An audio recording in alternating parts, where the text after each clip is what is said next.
सत श्री अकाल साਰਿਆਂ ਨੂੰ। Welcome back to our channel Punjabi blogs Australia. आज की वीडियो का टॉपिक है एलिकोस, जो कि बहुत इंपॉर्टेंट टॉपिक है इंटरनेशनल स्टूडेंट्स के लिए, स्पेशली जो स्टूडेंट्स इंडिया से आते हैं। तो बहुत टाइम से इस टॉपिक पे कमेंट्स आ रहे थे, ईमेल्स आ रही थी बहुत स्टूडेंट्स की कि हमें एलिकोस के बारे में बताओ।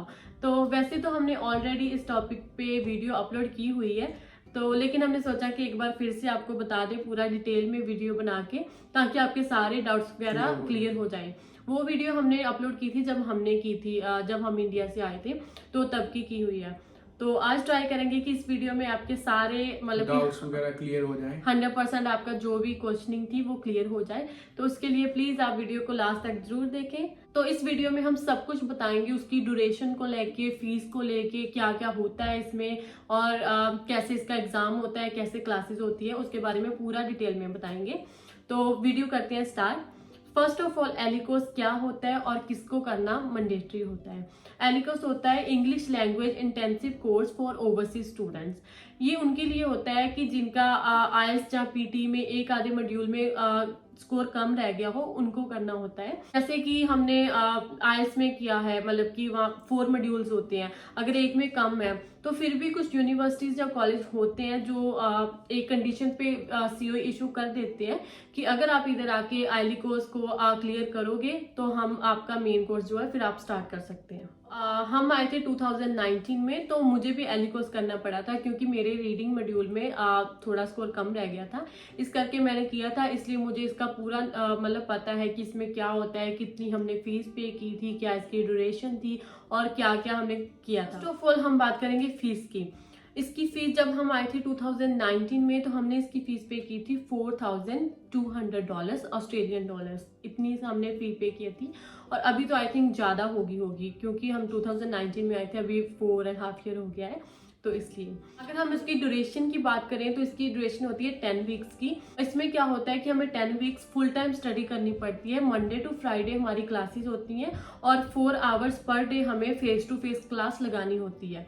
तो मीन्स कि 20 आवर्स पर वीक हम उसको स्टडी करते हैं। और इसकी वैसे ड्यूरेशन इसकी यूनिवर्सिटी या कॉलेजेस पे डिपेंड करती है, किसी की कम या ज्यादा भी हो सकती है। हाँ, लेकिन जब मैंने लगाई थी तो मुझे 10 वीक्स की लगानी पड़ी थी और पूरा वीक हमें जाना पड़ा था, मीन्स की मंडे टू फ्राइडे क्लासेस में। हॉलीडेज भी मिलते हैं कुछ टाइम के लिए, आई थिंक 2 वीक्स के लिए। हाँ, मतलब कि जब हम मतलब हाफ हो जाता है, मीन्स की 5 वीक हो जाता है, तो 1-2 वीक की हॉलीडेज आ जाती हैं। तो फिर मतलब कि टोटल 10 वीक्स की स्टडी होती है।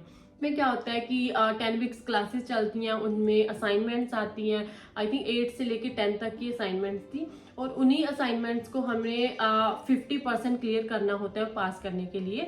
और 1-2 प्रेजेंटेशंस होती हैं जो कि हमें क्लास में बोल के प्रेजेंटेशन देनी होती है, जिससे हमारी स्पीकिंग वगैरह का टेस्ट होता है। और वो क्लास में प्रैक्टिस भी करवाते हैं इन्हीं सभी मॉड्यूल्स की, रीडिंग की, लिसनिंग की, स्पीकिंग की और राइटिंग की, जो भी है। और उसके बाद उसमें वो हमें ग्रामर वगैरह, वोकैबुलरी वगैरह, ये सब क्लासेस में यही नॉर्मल चलता है 10 वीक्स में। सेम जैसे कि आइल्स की हम तैयारी करते हैं या पीटी की तैयारी करते हैं, सेम उससे मिलता जुलता कोर्स होता है। तो जो स्टूडेंट्स आफ्टर 12th आ रहे हैं, उनको इसके एग्जाम जो 10 वीक्स जो होते हैं, उनमें असाइनमेंट्स, प्रेजेंटेशन चलती रहती है। और आफ्टर 10 वीक्स हमारा एग्जाम होता है, जैसे हमने आइल्स में एग्जाम दिया था, लिसनिंग, रीडिंग, राइटिंग और स्पीकिंग का, वैसे ही 4 मॉड्यूल्स का टेस्ट होता है आफ्टर 10 वीक्स। तो उसमें हमें क्या होता है कि अगर तो हम 12th करके आए हैं इधर, तो हमें 6 ईच लेके उसको पास करना है। और अगर कोई ग्रेजुएशन करके आया है तो उसको 6.5 लेके उसको क्लियर करना पड़ता है।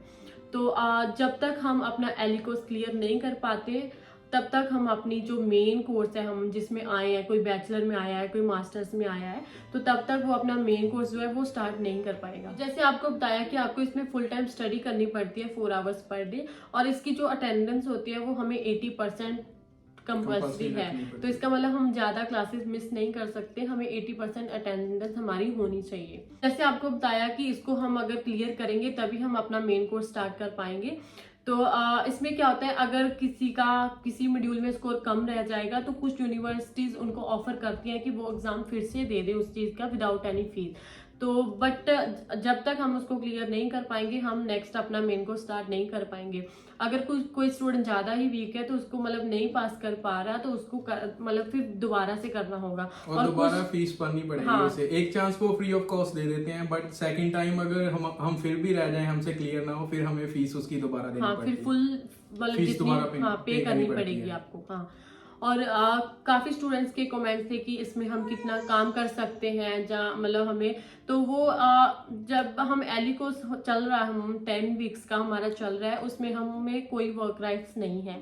मीन्स कि लीगल तौर पे हम एली कोर्स के जब चल रहा है उसमें हम काम नहीं कर सकते लीगली हम बात करें तो। बस वही मान के चलो कि वो 10 वीक्स के लिए हमने स्टडी ही करनी है, उसके अलावा काम लीगली हम नहीं कर सकते। हाँ, जो भी स्टूडेंट्स को बेनिफिट्स होते हैं ट्रांसपोर्ट में, जैसे में कंसेशन मिलता है वो भी हमें नहीं मिलेगा, क्योंकि हम भी जब मेरा एली कोर्स चल रहा था तो हम ब्रिस्बेन आए थे, जब इंडिया से आए थे तो मैंने अपना एली कोर्स वहीं ब्रिस्बेन से रह के किया था और मेरी यूनिवर्सिटी थी गोल्ड कोस्ट। तो मुझे रोज ब्रिस्बेन से लेके और सदर्न क्रॉस यूनिवर्सिटी थी मेरी, हाँ जी, अप डाउन करना पड़ता था और मुझे कोई कंसेशन नहीं मिला था। जो मैं ट्रेन में आती थी मुझे फुल वो पे करना पड़ता था जो भी ट्रांसपोर्ट का होता। वैसे स्टूडेंट्स अगर प्रिंसिपल स्टडी सीधा करने आते हैं तो उन्हें स्टूडेंट कंसेशन मिलता है, उनका 50% हो जाता डिस्काउंट है। मिल जाता हाँ, है। तो उनका जो भी होता है वो 50% होता है, लेकिन एली कोर्स में हमें पूरा ही पे करना पड़ेगा। और जब हम मेन कोर्स में आ जाएंगे तभी हमें वो कंसेशन वगैरह फिर ही हमारे वर्क राइट स्टार्ट होते हैं। फिर तक जो मैंने आपको बताया कि इसकी ड्यूरेशन के बारे, इसके मतलब इसमें क्या वर्क राइट्स होते हैं या नहीं होते हैं, आई होप कि आपके सभी डाउट्स क्लियर हो गए होंगे। कि जैसे फिर से एक बार मैं आपको वो बता देती हूँ कि ड्यूरेशन होती है 10 वीक्स की, इसमें अटेंडेंस 80% रखनी होती है, स्टडी 4 आवर्स पर डे होती है, मीन्स की 20 आवर्स पर वीक, मतलब हमें full time study Monday to Friday college जाना पड़ता है। और वर्क राइट स्टूडेंट्स को लीगली नहीं होते, अगर कोई कैश पे कर रहा है तो हमें उसे कुछ नहीं कह सकते। कि आप सबके जो भी डाउट्स थे एली कोर्स को लेके वो क्लियर होंगे जो भी थे, और अगर कुछ रह भी गया तो आप हमें कमेंट्स करके पूछ लेना, हम जरूर रिप्लाई करेंगे। तो बस आज की वीडियो में यही था, एली कोर्स के बारे में आपको बताना था। होप करते हैं कि आपके सारे डाउट क्लियर हो गए होंगे। तो अगर वीडियो अच्छी लगी तो please like share and subscribe जरूर कीजिए। मिलते हैं जल्दी ही नेक्स्ट वीडियो में, तब तक के लिए सत श्री अकाल।